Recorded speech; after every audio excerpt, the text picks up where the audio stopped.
In 1977, Broadhaven in West Wales became notorious as a UFO hotspot. There have been a number of calls to the police station. Every call referred to objects in the sky.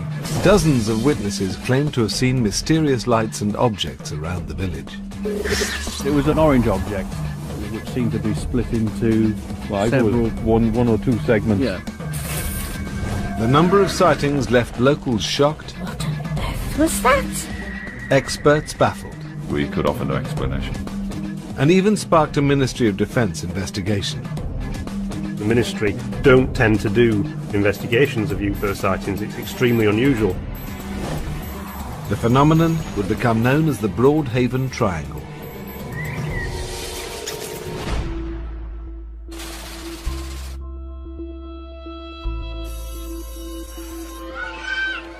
In February 1977, 9-year-old David Davis was playing with his friends when they noticed something strange in a field behind their school.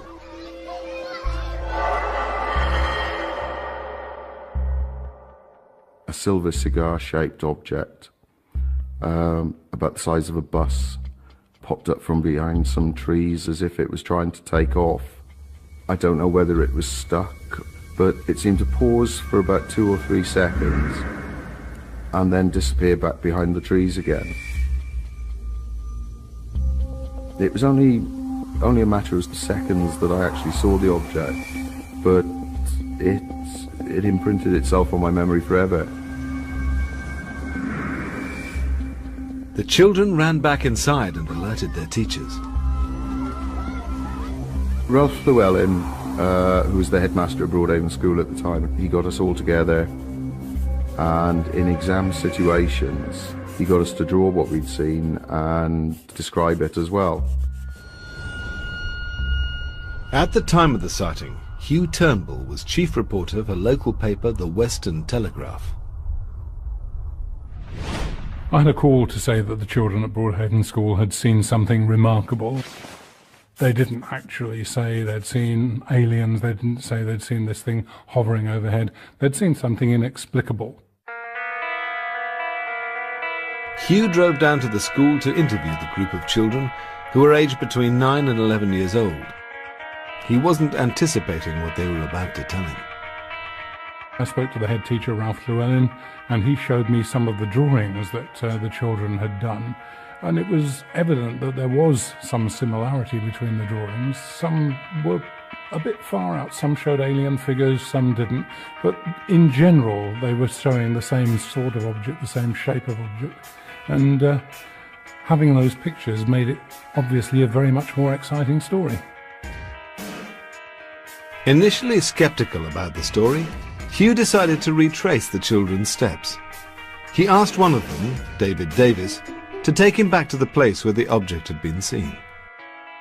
I took a look around the field. We were looking really for any sign that an object had been there, be it from this planet or another planet. There were no car tyres or tracks or anything, but a telegraph pole cross member had been dislodged and was now sort of sitting at 45 degrees. Their journey took them past the gates of the local sewage works, which lay directly behind the field where the sighting had occurred.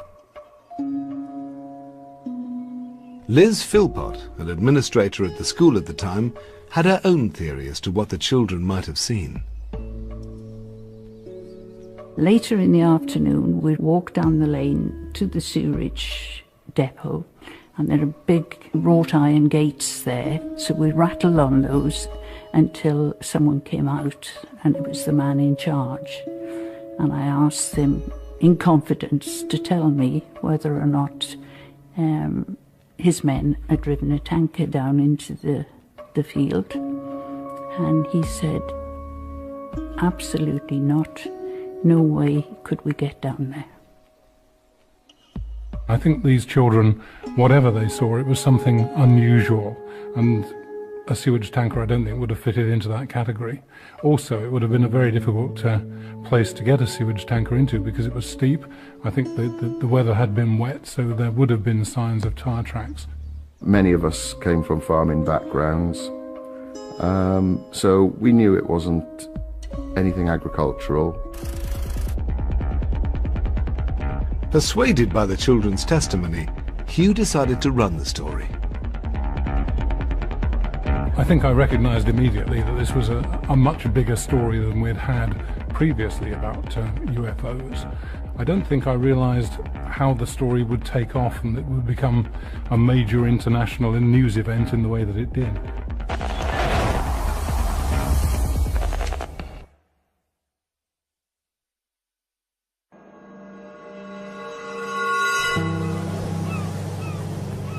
In the winter of 1977, a group of children in Wales claimed to have seen a spacecraft hovering behind their school playing field.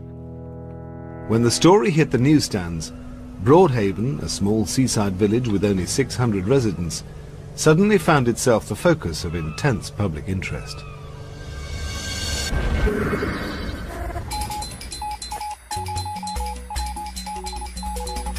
An investigation has begun into a claim that something strange came out of the skies and landed in the Welsh village of Broadhaven near Haverfordwest. Whatever it was spotted by children from the local school.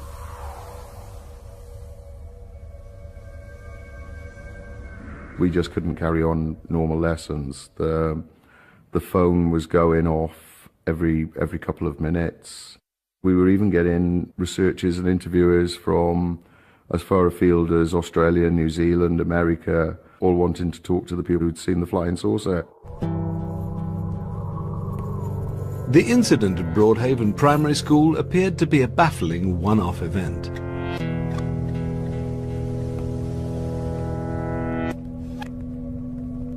Until reports of other strange sightings began to surface. 5 miles from Broadhaven in the village of Herbranston, Maureen Deiter also witnessed something for which she had no rational explanation. I was out one day during the week having a bit of fresh air at night, and I happened to look up in the sky and I saw this cylindrical object with lights on it, and it was going very fast. So it was only a question of really seconds that I actually saw it. And I thought, what's that? I couldn't believe my eyes. The village of Littlehaven lies 1 mile down the coast from Broadhaven. Local resident Dorothy Cale was setting off from home one evening when she too observed something strange. We went out from our house, which was on the cliff top at Littlehaven, and there were some flashes, very, very bright flashes, which lit up the whole village.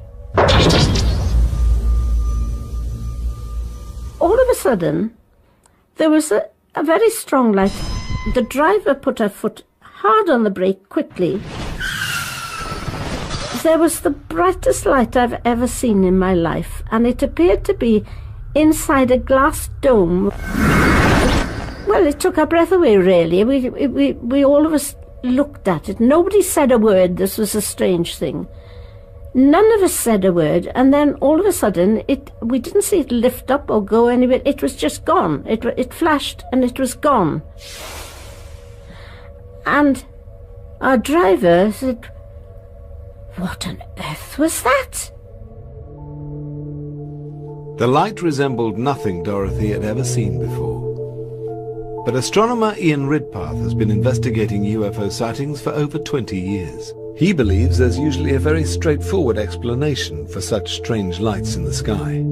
People in general don't know the sky very well, the night sky, and people can very easily be fooled by the sight of a bright star or planet, particularly when it's low down and particularly when it's twinkling. And at night there is really no way to estimate the size and distance of an object, and people can think that something is actually much closer to them than really it is. Whatever the cause, the sightings in the area continued. Like the incident at the primary school, some involved more than one eyewitness. Stephen Bamford and Robert Best were returning home to Broadhaven after a night out when they noticed something unusual out at sea. We probably saw the people before we saw the object. Yeah, we wondered what they were all looking at. Yeah. We assumed it was probably the cliff was on fire.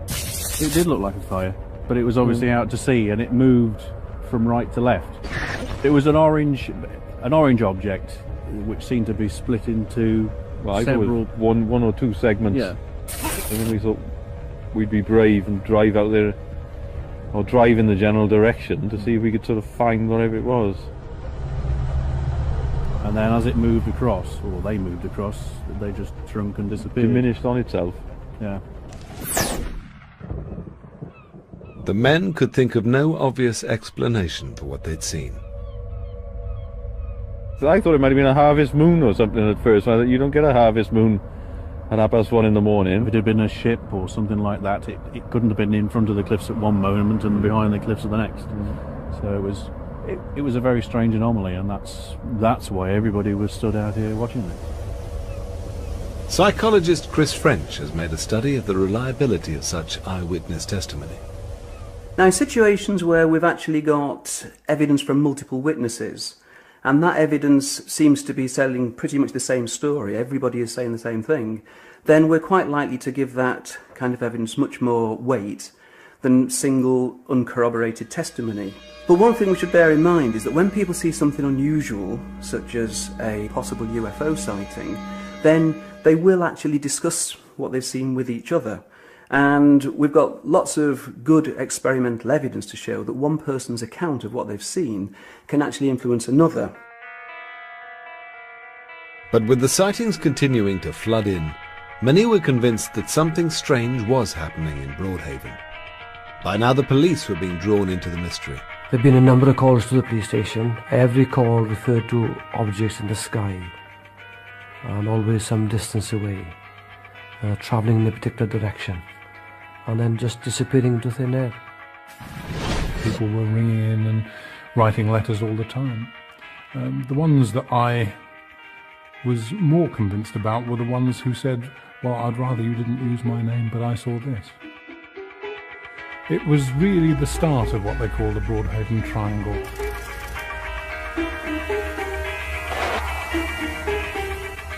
They call it the Broadhaven Triangle, an area here in Pembrokeshire where sensible, down-to-earth people are constantly seeing strange objects in the sky, mysterious lights. It's an area where an entire classroom of schoolchildren saw from their playground a UFO.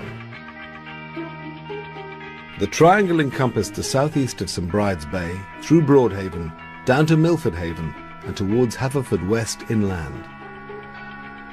It was an area of coastline which changed dramatically from mile to mile.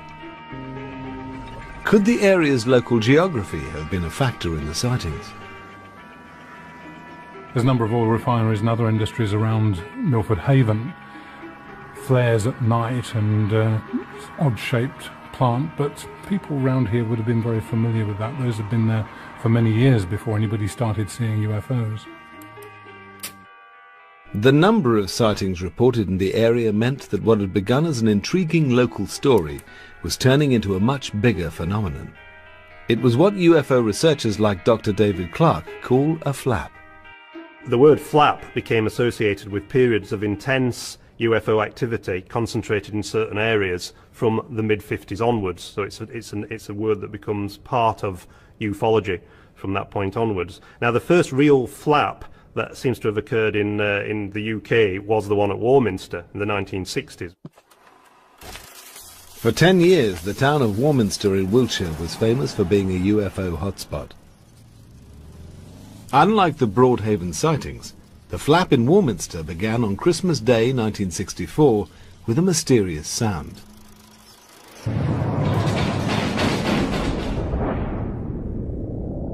People were reporting hammering noises, things shaking the roofs of their houses, machinery type noises going overhead, and when they came out and had a look, nothing was wrong. By May 1965, reports of lights in the sky had begun to surface. Local journalist Arthur Shuttlewood connected the lights and sounds, and the Warminster Thing was born. He was writing for the local newspaper, and he got more and more obsessed with this and went out skywatching himself. The more he wrote about it, the more the story became part of the local legend, and lots of other people then started saying they'd seen things. It was the sheer number of sightings that made Warminster unique. We are stood here on Cradle Hill, which was the main skywatching location. And every weekend, every Saturday throughout the 60s and the 70s, there could be up to 50 or 60 people up here, observing and watching for the thing. Kevin Goodman was one of those who took to the hills, travelling to Warminster to investigate the phenomenon. It was very much a communal thing. It was like-minded individuals searching, looking for something, wanting to be part of something. After several months, Kevin witnessed something himself. Over in that direction, from over by the golf club, came 4 red lights, equally distant, spaced apart.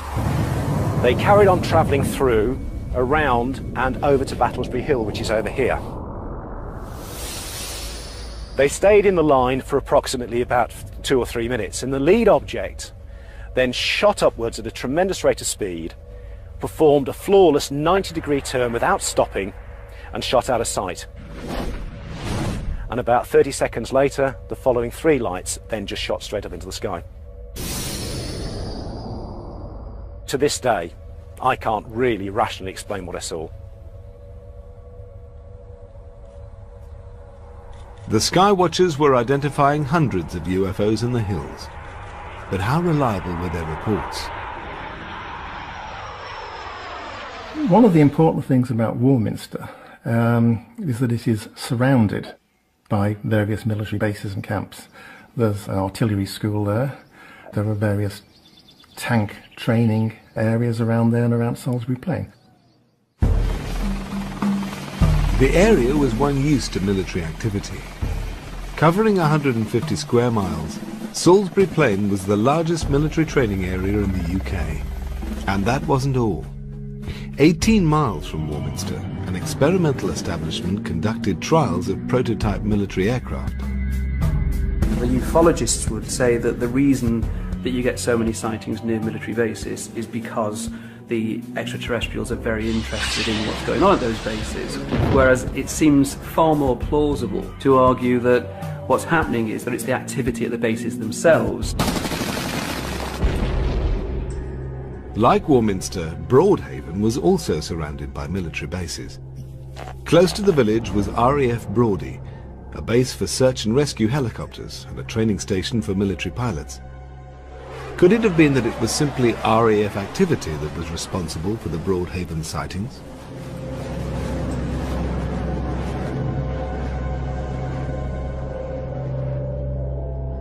Well, Brawdy at the time was a very, very busy base. It had aircraft taking off and landing as frequently as Heathrow Airport at some times of the day. So there's an awful lot of activity going on there.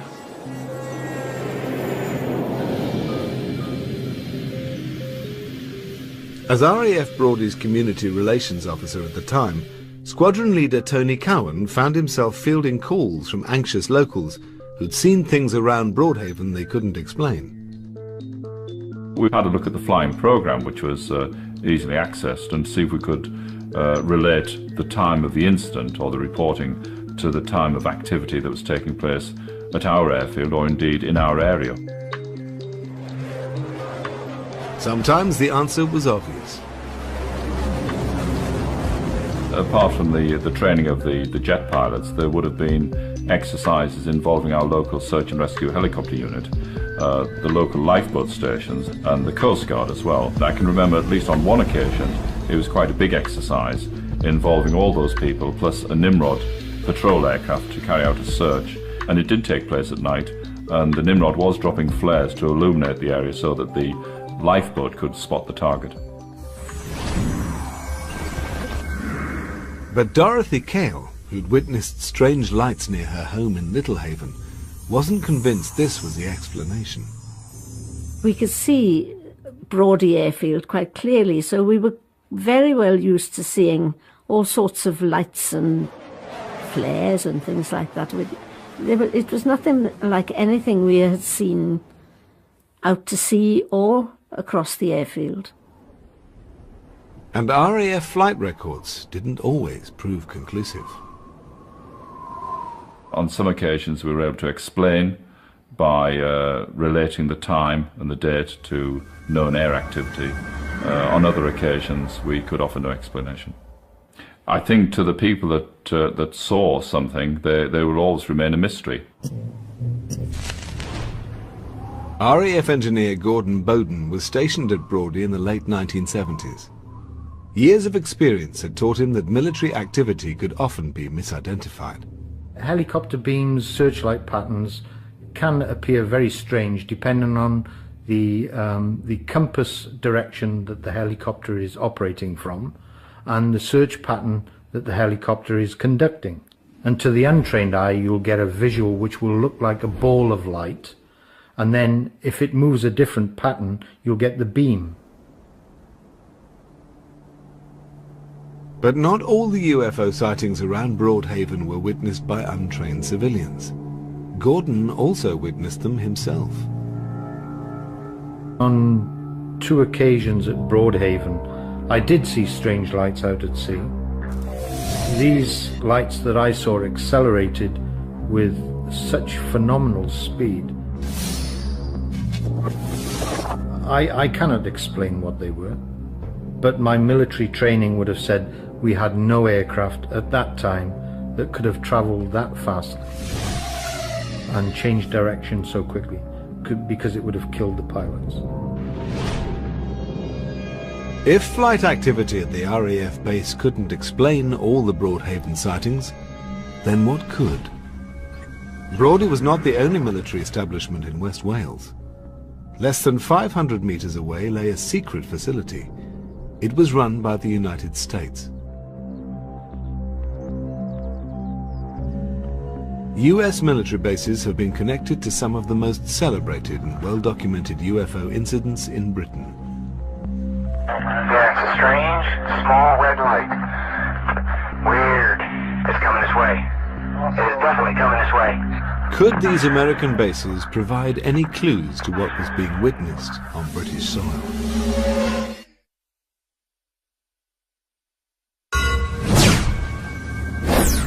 In 1977, the village of Broadhaven in Wales became infamous for a series of supposed UFO sightings. Why were so many people reporting mysterious lights and objects in the area? With the RAF and local police unable to explain all the sightings, attention turned to the secret US base that lay 10 miles from the village. A seemingly innocent research establishment, the base became the focus of local speculation.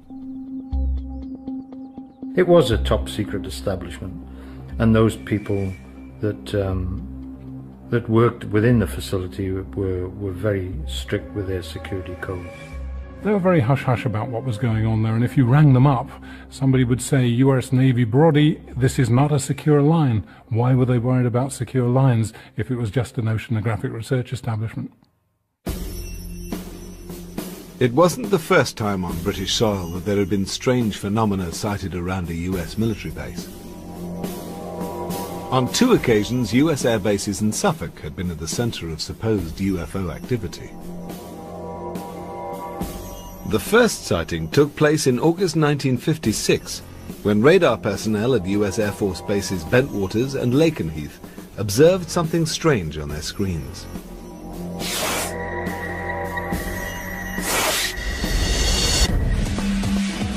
The Lakenheath incident caused all kinds of concern on both sides of the Atlantic. The Americans alerted the Royal Air Force.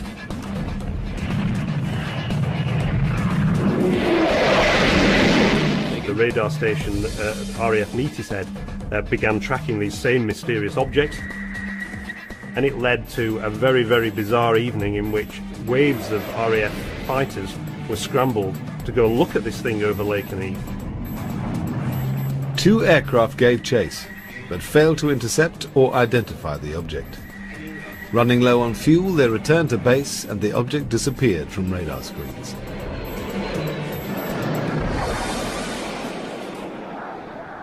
The Lakenheath case had never been fully explained, and it was the first of a whole series involving military establishments in the East Anglian region. Nothing else significant was reported in the area for 25 years, until the night of December the 26th, 1980. Local garage owner Jerry Harris lived next to the joint US Air Force bases of Woodbridge and Bentwaters. He was returning home when he noticed some peculiar lights above him. My wife turned to me and said, "They're helicopters." So I said, "No, they're not." I said, "Because they're helicopters, they're going to crash into the trees." The lights were hovering above Rendlesham Forest, which lay between the bases. What no one realized at the time was that this was to become one of the UK's most iconic UFO encounters. And they kept moving about. They went sort of downwards and then disappeared. All of a sudden this thing came out of the trees. When it got to the top of the trees, it took off and flew up into the sky, straight as an arrow, and disappeared out of sight, and I couldn't see it anymore. Jerry decided to investigate the mysterious lights. I went round in my van to have a look, and I was stopped from going into the forest by an English policeman and a military policeman. They're both together, and they said I couldn't go through the forest, so I had to turn around and come back. Jerry put the sighting out of his mind, and the Rendlesham incident seemed forgotten. Then, 2 years later, the story resurfaced after an anonymous tip-off to a national newspaper. It was in 1983 that the story first broke and became headline news. The News of the World got hold of this story and put it on the front page. A UFO lands in Suffolk, and that's official. This blew the story wide open. Nick Pope used to run the British government's UFO desk at the Ministry of Defence and has investigated the Rendlesham Forest incident. With Rendlesham, what you had was a report from the deputy base commander of one of NATO's most important military establishments. And here he was saying not only had some of his personnel witnessed a UFO, but he'd seen it too. Colonel Holt is probably the most senior military officer ever to have gone on the record with a first-person written account of a personal UFO sighting. With the story now out in the open, an extraordinary piece of evidence was released by an officer from the Woodbridge base. A tape recording of Colonel Holt's investigation. Colonel Holt took a small team of men out into the forest to investigate, and he recorded his observations as he went out into the forest. You saw a light where? Where? Straight ahead off my flashlight there. There it is. Hey, I see it too. What is it? We don't know, sir. So can I get some of it? Yeah, it's a strange, small red light. Weird. It's coming this way. It is definitely coming this way. Pieces of it are shooting off. There is no doubt about it. This is weird. You can hear the tension in Colonel Holt's voice. You can hear the tension actually in all of Holt's team. Okay, we're looking at the thing. It looks like an eye winking at you. It sort of has a hollow center, a dark center. It's like a pupil of an eye looking at you and winking. This is unreal. We're turning around, heading back toward the base.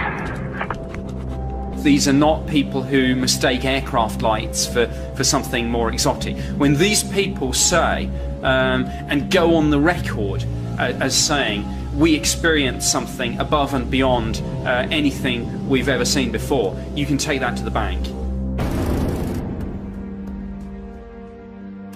A UFO sighting made by several credible military witnesses made the Rendlesham story unique. Astronomer Ian Ridpath has investigated a number of UFO cases and was keen to get to the bottom of the airman sighting. When the Rendlesham Forest case hit the headlines in 1983, I realised that I actually had to take this case seriously because it had apparently very good evidence. But conversations with locals soon convinced him that the Rendlesham case was not all it had first appeared.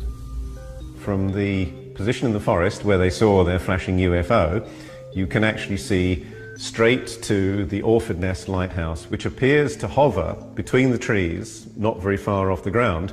And as you move towards it, between the trees, the light seems to recede in front of you, which is exactly the effect that the airmen reported as they moved towards this flashing light, but they never actually got to it because it got further and further away. I've been to Rendlesham Forest at night, and anyone who's been to Rendlesham Forest at night and has seen the lighthouse will realise that it's a tiny pinprick of light in the distant horizon. There's no way that Holt and his team could have misidentified that for something more spectacular. Jerry Harris and the US airmen had reported that the lights in the forest had moved in strange directions, but this too could have had a rational explanation. I knew from experience that bright meteors or fireballs, which are natural pieces of debris from space burning up in the atmosphere, can give the impression that something has come down quite nearby. I was able to find from the British Astronomical Association that indeed a bright fireball had been seen at that same time that the men had seen something apparently descending into the forest. Ian Ridpath's evidence suggested that the UFO was nothing more than a combination of unusual but naturally occurring phenomena. It appears to be an absolutely superb, almost inexplicable case, but when you look at each of those aspects individually, there is a rational explanation for each of them. But this conclusion didn't satisfy everyone. If the lights did have a rational explanation, why were the Americans so reluctant to discuss it? All the Americans I knew from the base, and none of them would talk about it at all. They weren't allowed. They had strict instructions from up above not to talk about it. So I couldn't find anything from them whatsoever. They would just try to cover it up. When a wave of UFO sightings had hit Broadhaven in West Wales in 1977, attention had also turned to the US military. Not far from the village lay a secret US base. When strange lights and objects were reported in the area, speculation grew that the Americans were developing secret, state-of-the-art military technology. Nobody really knew what was going on there. So I think it's quite a possibility that all this could be linked to some sort of military activity. But when the base was deactivated in 1995, the truth about the Americans' activities was finally revealed. As it turns out, they were listening for Russian submarines at the height of the Cold War.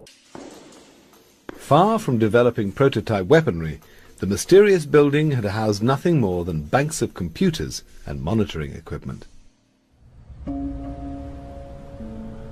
This revelation put paid to the theory that the mysterious lights in Broadhaven had come from the secret US base. But the sightings were about to take a bizarre new turn, with accounts of more than just unexplained lights in the sky.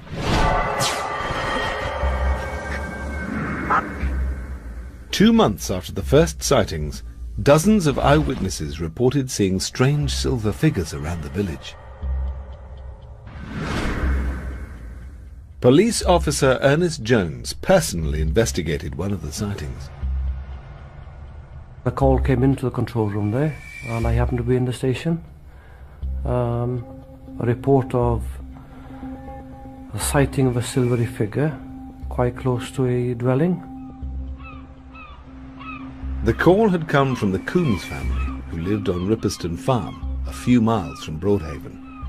Although the Coombs no longer wished to talk about the night's events, Ernest Jones remembers them well.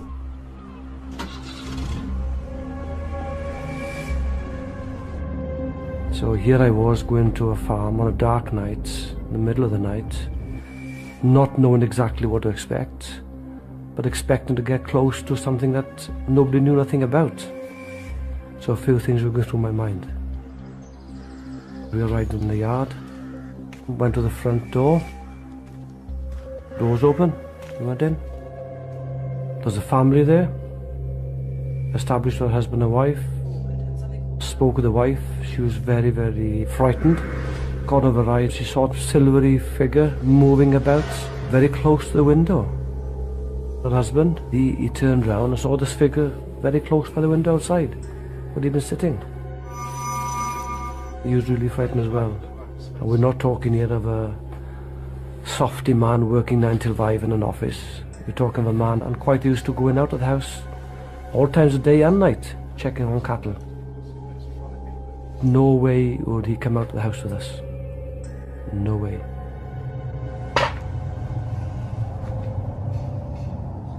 So went out, we had a look around the house, around the back, the garden, the fields nearby, the cattle pens, checked the machinery.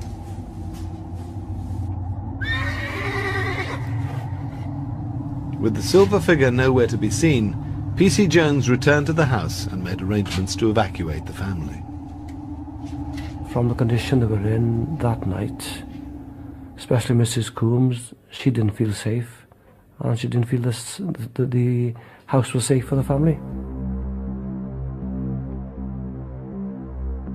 The Ripperston farm incident was not an isolated one-off. Reported sightings of strange silver figures were taking place all over the area. With the mystery deepening, the investigation would now step up to a new level.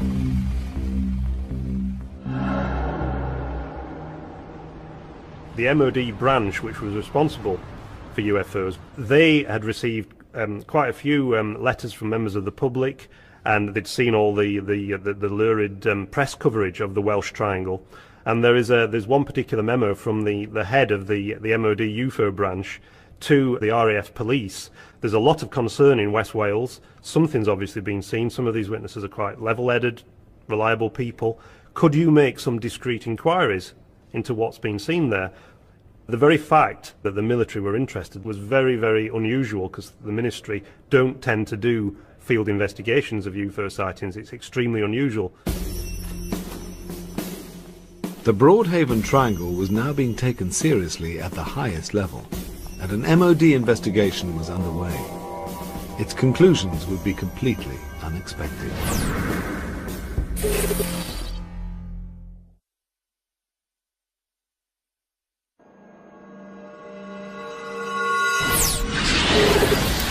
They call it the Broadhaven Triangle. In 1977, Broadhaven in West Wales became known as a hotspot of UFO activity. Claims of lights, strange objects, and even silver figures were being made by dozens of local witnesses. 6 months into the sightings, the MOD decided to launch an investigation. In itself an unusual occurrence, and something not made public for nearly 30 years. Before the Freedom of Information Act came into force, you have to remember that the default position of the Ministry of Defence, an inherently secretive organisation, was to say nothing. In 2005, the Ministry of Defence's report on this incident was finally made public. It does look as if some discreet inquiries, as they described at the time, were made, and the answer that came back, which is mentioned in a briefing to the Defence Intelligence staff later in 1977, was that a practical joker was behind some of these more bizarre reports that had reached the ministry. The practical joker revealed himself to be Glyn Edwards, a local businessman from Milford Haven. We had a round table dinner, and the theme was a fancy dress dinner. So, as it was topical at the time, I decided to dress up as a spaceman. So I borrowed an industrial suit from one of our local suppliers. I went to the dinner, and before the dance had started, I went out to the car to remove it, but some of my colleagues said, let's go around the village. So we all jumped in the car. Bumped into a few people, turned a few heads, and after about 10 minutes we decided to go back. Going back then, we stopped outside the Haven Fort Hotel.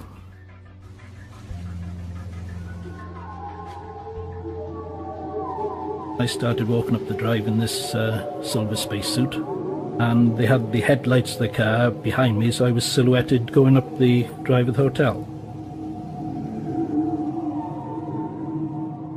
All my colleagues were hiding in the bushes at that time, and one of them said, "There's somebody in the window." I went a bit further, and another one shouted, "Oh, she's got a gun." And I thought, right, that's it. I dived under a rhododendron bush and lost my footing and rolled all the way back down to the road. One of them said, "Let's do it again." I said, "Not so likely. If she's got a gun, I'm off." So then we went back to the hotel, changed out the suit, and we just carried on with the dinner. With such an obvious explanation for the Little Haven sightings, why were so many people willing to believe they'd witnessed something extraterrestrial? We know that eyewitness testimony can be very, very fallible. People genuinely and sincerely believe that they've seen something that day which defies any conventional explanation, but the evidence from psychological studies would suggest that we should actually take those accounts with a pinch of salt. But the hoaxer has always denied responsibility for one sighting, at Ripperston Farm. P.C. Jones, who investigated the incident, has kept an open mind. I can't help thinking of the state they were in that night. There was something certainly out of the ordinary that frightened that family. As 1977 drew to a close, the number of UFO sightings in the area began to decline, and the unusual events were consigned to memory. Given the large number of people who saw it and the number of pretty intelligent people who came forward and said they'd seen something, I think most people think there must have been something behind it. Not necessarily flying saucers, but something. Because we didn't know what it was, we just sort of ignored it and decided if we don't know what it was, we can't talk about it. And it just, that was it. It just went away, really.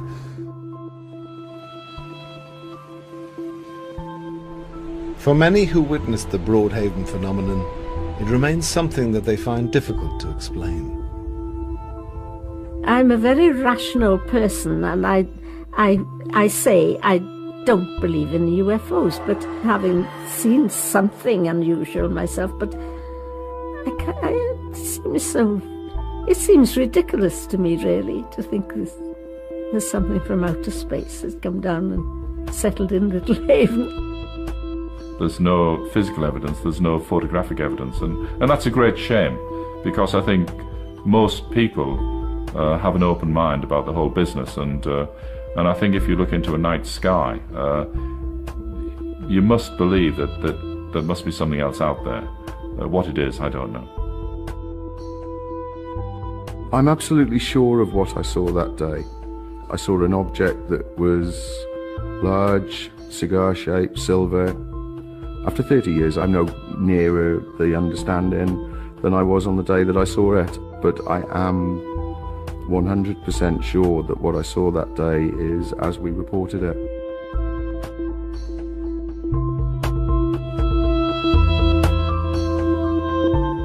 We follow 3 women who decided to forgo traditional medical care and have their babies at home with no professional assistance or pain relief. Extraordinary People Next sees just how they got on.